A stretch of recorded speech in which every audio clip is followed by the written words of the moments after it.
নমস্কার বন্ধুরা, জ্যোতিষ ধর্মকথা ইউটিউব চ্যানেলে আপনাদের সকলকে আরও একবার স্বাগত জানাই। সকলকে স্বাগত জানিয়ে চলে এলাম সাপ্তাহিক রাশিফলের অনুষ্ঠান। আর সাপ্তাহিক রাশিফলের অনুষ্ঠানে আমরা আজকে তৃতীয় পর্ব নিয়ে আলোচনা করব। তৃতীয় পর্বে আমাদের আলোচনার বিষয় থাকবে যে শেষ চারটে রাশি। আর 29 জুলাই 2024 থেকে 4 আগস্ট 2024 কেমন যাবে। তো এই ক্ষেত্রে তৃতীয় পর্বে শেষ চারটে রাশি ধনু রাশি, মকর রাশি, কুম্ভ রাশি, মীন রাশিকে নিয়ে আমরা বিস্তারিত আলোচনা করব। আপনারা অবশ্যই ভিডিওটি পুরো দেখবেন যদি আপনার জন্ম রাশিটি জানেন, আর লাইক করবেন, শেয়ার করবেন, চ্যানেলটিকে সাবস্ক্রাইব করে রাখবেন। 29 জুলাই 2024 থেকে 4 আগস্ট 2024 কেমন যাবে। প্রথমে আমরা ধনু রাশিকে নিয়ে আলোচনা করব। ধনু রাশির জাতক বা জাতিকারা যারা রয়েছেন অবশ্যই লক্ষ্য করবেন রাহু মহারাজের যে চতুর্থ ঘরের উপর তার প্রভাব বিস্তার করবেন। এক্ষেত্রে দেখতে পাবেন ধনুরাশি যারা মানুষ রয়েছেন এই সময়টাই আপনি মানসিক শারীরিকভাবে একটু ক্লান্তির মধ্যে পড়ে যেতে পারেন। এক্ষেত্রে কিছু বিশ্রামের প্রয়োজন, কিছু পুষ্টিকর খাবার গ্রহণ করার প্রয়োজন, কারণ শরীরের মধ্যে শক্তিটা বাড়ানোর প্রয়োজন, নিজেকে উন্নত করার প্রয়োজন।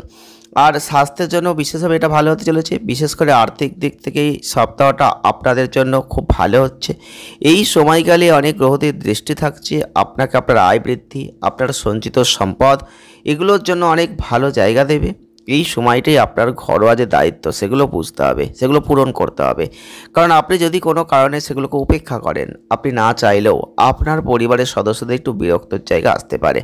আপনার কাজ, আপনার অগ্রগতি থেকে আপনার সহকর্মীরা আপনার প্রতি ঈর্ষান্বিত হতে পারেন, এমন কিন্তু শঙ্কা থাকছে, যে কারণে আপনি তাদের সমর্থন পেতে অনেকটা অসুবিধার মধ্যে পড়তে পারেন। এই সময়টাই এমন একটা সম্ভাবনা থাকছে যে আপনি আপনার অনেক বিষয় বোঝার ক্ষেত্রে সমস্ত ধরনের অসুবিধা থেকে মুক্তি পাবেন। কারণ আপনি এই সময় আপনার ব্যক্তিগত জীবনে চলমান উত্থান পতন থেকে নিজেকে বের করে আনতে পারবেন, পুরোপুরি সফলতা লাভ করবেন। আর যে কারণে আপনি পড়াশোনায় আরও ভালোভাবে মনোনিবেশ করতে পারবেন। আমরা প্রতিকার কি করবেন আপনারা, প্রতিকার স্বরূপ আপনারা ওম ঘোরাবে নমো পারলে 21 বার করে জপ করে যাবেন, অনেক ভালো ফল আপনি লাভ করতে পারবেন। আমরা পরবর্তীতে যে রাশিটিকে আপনাদের সামনে তুলে ধরতে চলেছি তা হচ্ছে মকর রাশি। যারা মকর রাশির জাতক বা জাতিকারা রয়েছেন আপনারা অবশ্যই লক্ষ্য করবেন এই সপ্তাহে আপনাদের স্বাস্থ্যের দিক থেকে যথেষ্ট ইতিবাচক কিছু দেখতে পাবেন। আর সামান্য আপনি প্রচেষ্টা করলেও সেক্ষেত্রে ভালো জায়গা আপনি দেখতে পাবেন। আপনার স্বাস্থ্য ভালো থাকবে, মানসিক শারীরিক স্বাস্থ্য ঠিকঠাক থাকবে। এই সময়টাই কোনো ধরনের ছোট স্থাবর সম্পত্তি আর্থিক লেনদেনের জন্য অত্যন্ত শুভ হচ্ছে, কারণ রাহুদেব কিন্তু আপনাদের ক্ষেত্রে তৃতীয় ঘরের উপর প্রভাব বিস্তার করছেন। আপনি কোনো বড় ধরনের বিনিয়োগ যদি করতে চাইছেন সেটা এড়িয়ে যান। যদি সেটা সম্ভব না হয় তাহলে বলবো যে কোনো বড় বিনিয়োগে আপনার অর্থ বিনিয়োগ করুন এবং সিনিয়র অভিজ্ঞ ব্যক্তির সাহায্যের পর করুন, সেটা ভালো হবে। এবং আপনাদের ক্ষেত্রে অবশ্যই বলবো কিছু শোনার প্রবণতা, আপনাদের ক্ষেত্রে কিছু কথার ক্ষেত্রে কোনো সমস্যা আপনাদের জীবনে আসতে পারে, তাই সেদিকটা একটু লক্ষ্য রেখে চলবেন। পরিবারের সদস্যদের নিয়ন্ত্রণ করবেন এবং কোনো নিয়ম চাপিয়ে দেওয়া এটা কিন্তু আপনার বিরুদ্ধে যেতে পারে, সেই দিকটা লক্ষ্য রাখবেন। কারোর ওপর কোনো কিছু চাপিয়ে দিতে যাবেন না, তর্ক বিতর্ক পরিবারের মধ্যে আসতে পারে, সেখান থেকে সরে থাকবেন। আপনি না চাইলেও অনেকটা সমালোচনার মুখে পড়তে পারেন। এই সপ্তাহে দেখতে পাবেন পেশার দিক থেকে চমৎকার জায়গা রয়েছে। শৃঙ্খলা, কঠোর পরিশ্রমের ছাড়া আপনি কর্মক্ষেত্রে প্রত্যেকটা নৈতিক কৌশল অনুপ্রবেশ করতে পারবেন। একটা পদোন্নতি পাবেন, পাশাপাশি বেতন বৃদ্ধির জায়গা আছে, শিক্ষার্থীদের জন্য ভালো জায়গা আছে। এই সময়টা আপনাদের জন্য অত্যন্ত ভালো এবং শিক্ষার ক্ষেত্রেও অনেকটা ভালো জায়গা আপনি দেখতে পাবেন। কোনো বিদেশি বিশ্ববিদ্যালয়ে ভর্তির চেষ্টা করছেন সেক্ষেত্রেও কিন্তু একটা ভালো সফলতা লাভ করবেন। প্রতিকার কি করবেন, প্রত্যেক শনিবার 6 মাস একটানা করবেন, শনি গ্রহের পূজা করে যান, দেখুন অনেক ভালো ফল কিন্তু আপনি লক্ষ্য রাখতে পারবেন। আমরা নেক্সট যে রাশিটিকে আপনাদের সামনে তুলে ধরতে চলেছি তা হচ্ছে কুম্ভ রাশি। কুম্ভ রাশির জাতক বা জাতিকা যদি আপনি হয়ে থাকেন নিজেকে ফিট রাখতে পারবেন এই সপ্তাহে, খুব বেশি পরিশ্রম করতে হবে না, ভাগ্য আপনার পাশে থাকবে। আপনি যদি আপনার স্বাস্থ্য ভালো রাখতে চান কম প্রচেষ্টা করুন, তবুও সুস্বাস্থ্য রাখতে পারবেন, কারণ বৃহস্পতি চতুর্থ ঘরের উপর প্রভাব বিস্তার করছে। আপনারা দেখতে পাবেন আর্থিক দিক থেকে সময়টা খুব শুভ হচ্ছে। এই ক্ষেত্রে সামান্য প্রচেষ্টা করলেও অনেক ভালো ফল আপনি লক্ষ্য করবেন। একটা সম্পদ বৃদ্ধির চমৎকার সুযোগ রয়েছে এই সময়ে বা এই সপ্তাহে। পরিবারের কোনো সদস্যের খারাপ ধূমপানের অভ্যাস আপনাকে বিরক্ত করবে এবং যে কারণে তাদের সাথে আপনার বড় বিবাদ ঝগড়া হওয়ার একটা সম্ভাবনা থাকছে। এক্ষেত্রে বলবো উত্তেজনায় জ্ঞান না হারিয়ে সেগুলোকে সঠিকভাবে বোঝার চেষ্টা করুন।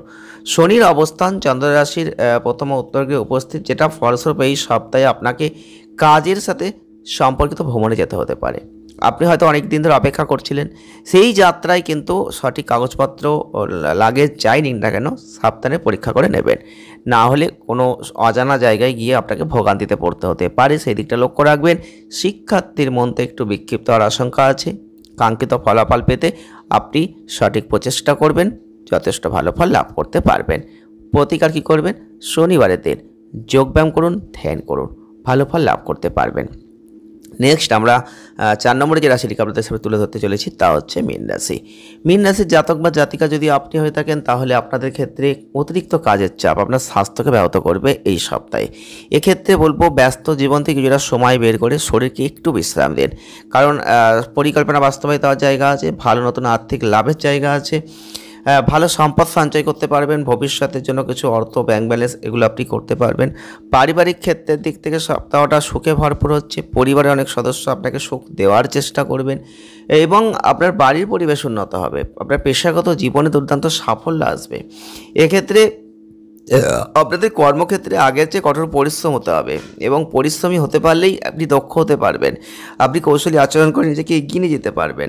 সিনিয়র ম্যানেজমেন্ট থেকে অনেক প্রশংসা আপনি পাবেন এবং অনেক বিষয় আপনি বুঝতে সমস্যার মধ্যে একটু পড়তে পারেন। একটু অহংকার থেকে নিজেকে সরে রাখার চেষ্টা করুন, তাহলে অনেক ভালো ফল লাভ করতে পারবেন। আপনাকে আরও ভালো ফলাফল পেতে বড়দের সাহায্য কিন্তু নিতেই হবে এই সময়। প্রতিকার কী করবেন?